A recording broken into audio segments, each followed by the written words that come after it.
Estamos con el paciente Manuel González, 41 años, con una poliposis nasal importante, que ya se hizo sus 3 sesiones y bueno, de verdad que ha notado un cambio interesante. Él tenía lo que se llama arteria de Santo, que es asma, alergia a la aspirina y la poliposis, y con 3 sesiones tenemos otra persona. Cuéntanos. Sí, bueno, mi testimonio es como el testimonio milagroso.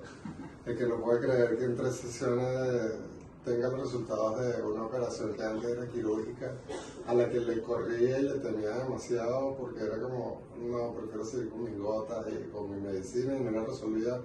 Y cuando salí aquí en la primera sesión me di cuenta que era como, en verdad, es algo como milagroso, ¿no? Hay como un proceso, sí, del láser, en verdad es como un proceso que yo decía, esto debería conocerlo todas las personas que tienen mi condición y quitarse esa estructura del post-traumatismo de operarse los pólipos, que hasta ahora ya había sido como un miedo, ya es como, bueno, afuera estaba hablando con otro paciente y él me decía algo muy cómico que era como, esto es como el botox de los que tenemos problemas respiratorios, venimos y nos resuelven, y también pensaba en esta más rápido y menos traumático que sacarse una caries, en verdad, un proceso y los beneficios son muchísimo mayores porque no solo la respiración sino todo lo que hay detrás de la respiración, que es la calidad de vida, es como otra vida obviamente, ¿no? Otra vida, increíble, de verdad, yo estoy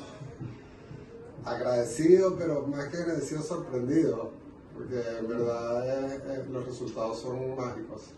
Qué bueno, así que nos encanta este testimonio y que los pacientes tengan esto, que es un beneficio en su calidad de vida, porque bueno, eso es nuestro eslogan, una respiración adecuada mejora su calidad de vida. Gracias. A ti.